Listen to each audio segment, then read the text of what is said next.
સો international departure ભાઈ એમ્બિયન જોવો ખાલી ગજબ. તો ફટ દઈને સિક્યોરિટી હું ચેકઅપ કરાવી લઉં પછી હું ફ્રી થઈ જાઉં. બિકોઝ એ જે બેગ ત્યાં કરે તો પાછું અહીંયા બેગ કરવાનો, કેમેરા કરવાનો, મતલબ electronic items. It is nice actually. ચાલો અનુભવ તો થયો નવા એરપોર્ટનો. બધા ફોટોસ પાડે છે. અરે ત્યાં ફુવારો પણ છે, ફુવારો જોઈશું. હવે ઇન્ટરનેશનલ, ડોમેસ્ટિક પર જવાનું નથી મારે.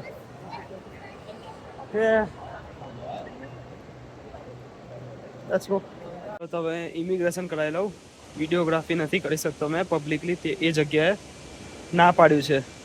તો ઇમિગ્રેશન કરાવી લઉં એન્ડ ધેન મળીએ ઇઝીલી. ખાલી મારો પાસપોર્ટ એને ચેક કર્યો, નો ક્વેશ્ચન નથિંગ. લેટ્સ સી યુકેમાં કેવું રહેશે ને. હવે હું ચેક ઇન કરાવી લઉં, મતલબ બેગ કેવું છે ચેક. સર તો અહીંયા છે ને બધું ચેકિંગ થાય, મતલબ તમારી બેગમાં જે જે ઇલેક્ટ્રોનિક સામાન હોય તે બધો ઇલેક્ટ્રોનિક સામાન બહાર કરવાનો. બરાબર છે. બીજી બધી વસ્તુ બેગમાં રાખવાની. જેકેટ પણ બહાર મૂકી દેવાનું. ખાલી તમારી સાથે તમારા કપડાં પહેરેલા હોવા જોઈએ, જે જરૂરી છે. અને બધી વસ્તુ ચેક થશે. ઇલેક્ટ્રોનિક્સ ખાસ કરીને વોચ, બેટરીવાળી વસ્તુ, ચાર્જર, મોબાઈલ ચાર્જર, એવરીથિંગ. અને આ પ્રોસિજર છે જે દરેકે ફોલો કરવી પડે છે. તેમાં નો એક્સક્યુઝ અને નો આરએસ કોમન છે. હાલો તો હું મારા જેકેટની રાહ જોઉં છું. જેકેટ આવી જાય ત્યાંથી એટલે હું અહીંથી નીકળું. પછી આવી જ ગયું છે. અને આ બેગમાં મારે હજુ મૂકવાનું છે. એમ્બિયન્ટ બહુ સરસ સરસ, ઇટ્સ નાઇસ છે ભાઈ. ફુવારા, નાયગ્રા ફોલ્સ.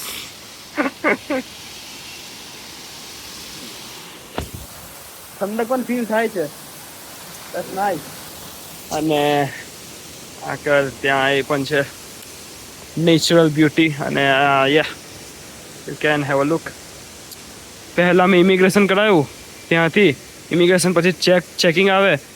આ ફિનિશ થાય એટલે તમારું કામ ફિનિશ. પછી તમે જે કરવું હોય તે કરો. હા, તમારે પછી ફ્લાઇટમાં તો બેસવાનું જ છે, બટ હજુ મારી પાસે 3-3.5 કલાક છે.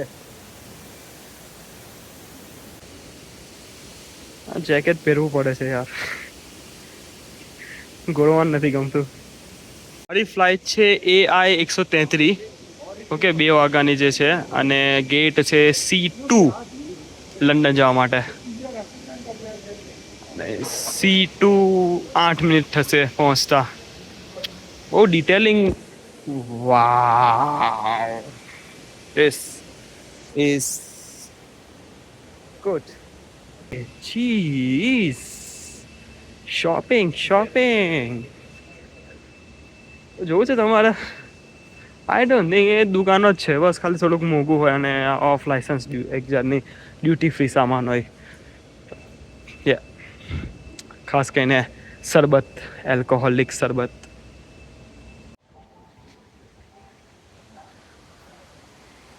આવી ગયા છે ટર્મિનલ પર. C2 હતું ને, તો C2 ત્યાં છે ડાબી બાજુ. બધા સૂઈ ગયા છે. એમ જોવા જઈએ તો મારે પણ સૂઈ જ જવું જોઈએ. બટ યાર વસ્તુ જોવો તો ખરા.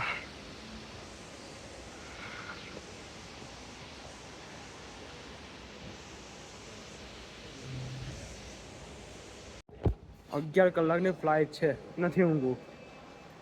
ઊંઘું કરવાનું પછી ઊંઘવાનું જ છે ને. આ વસ્તુ જો, આ વસ્તુ યાર તમને એમને ના જોવા મળે આવી રીતે.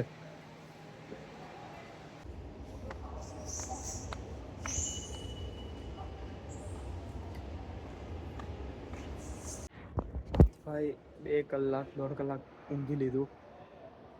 આ ફ્લાઇટમાં ત્યાં છે.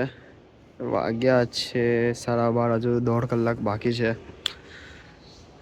મારો સામાન ત્યાં જતો રહ્યો છે. મેં ટ્રેક કર્યો તો મારો બેગેજ એ પ્લેનમાં લોડ થઈ ગયું છે. હવે મારી વારી બાકી છે. એના માટે શું કહેવાય કે કાઉન્ટર ઓપન થશે. 2 વાગ્યા ફ્લાઇટ છે તો 1 વાગે ઓપન થશે કાઉન્ટર્સ. તો હવે નજીક જઈએ, ગેટની નજીક જઈએ. હો, અહીંયા હું કંટાળ્યો. કોઈ છે ને એકલું છે એના લીધે. હા ભાઈ, આ C2 ગેટ છે. બધા ઓલરેડી વેઇટ કરે છે અંદર. હું પણ અંદર જતો રહું. નાઇસ. હાલો ભાઈ, બોર્ડિંગ ચાલુ થઈ ગયું છે. કંટાળ્યો યાર, મેં કંટાળ્યો છે, બહુ વેઇટિંગ કર્યું.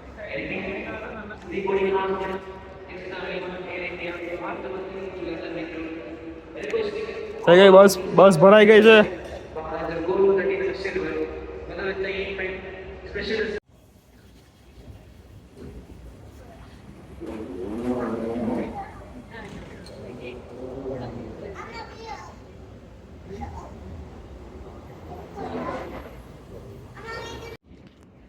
એક છે શાંતિ પાણી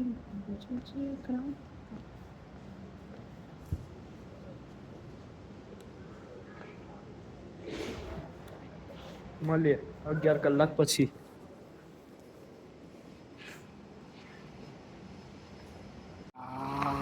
Long queue. I hate the queue.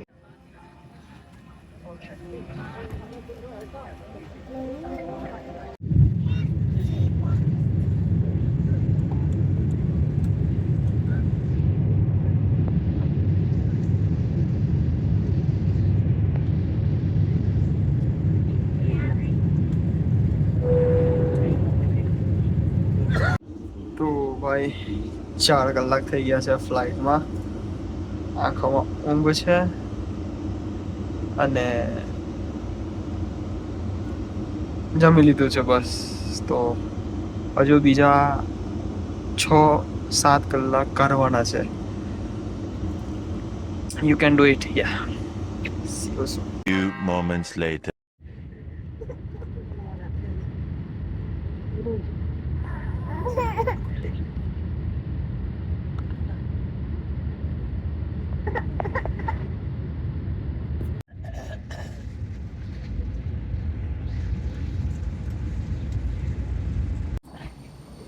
હાલો ભાઈ, આવી ગયા લંડન.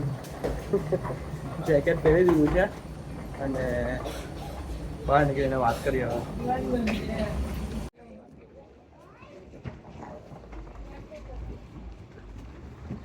અમે તો શોર્ટકટ મારીએ. આ લિફ્ટ બંધ છે તો પછી ઉતરી જવાનું. ફીલ આવે છે કે લંડનમાં આવી ગયા, કર્મભૂમિ પર આપણે. એ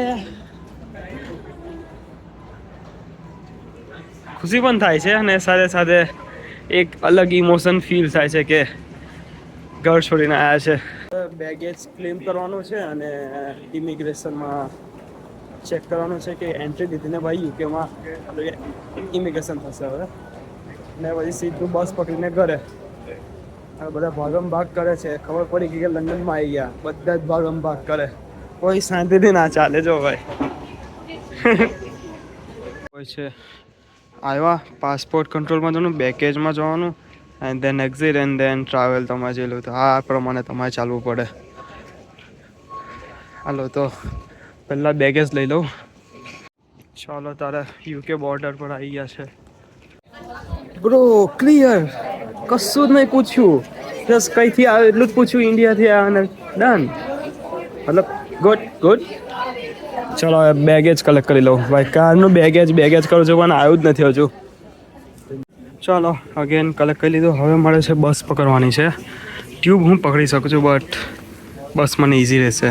SL10 ડાયરેક્ટ હેરો અને હેરોથી હું ઘરે. આઈ ડોન્ટ થિંક હવે મારે તમને કંઈ બતાવવાની જરૂર પડશે. તો હિથરો તો હું આવી ગયો ને હવે મારે બસથી જ જવાનું છે અને બસથી તો હું આવેલો તમને ખબર જ હશે. તો હા આટલું જ હતું. આ બેગેજ મારે ખાલી ગ્રાઉન્ડ ફ્લોર પર લઈ જવું પડશે બસ માટે અને પછી શોર્ટેજ છે. હું કલાકમાં પહોંચી જઈશ. તો હાલો ગાઈસ, કંઈ નવું કંઈ મળશે રસ્તામાં જે રેકોર્ડ કરવા જેવો છે એ રેકોર્ડ કરી આપીશ. એક્ઝિટ મારે જ છે એક્ઝિટ. અને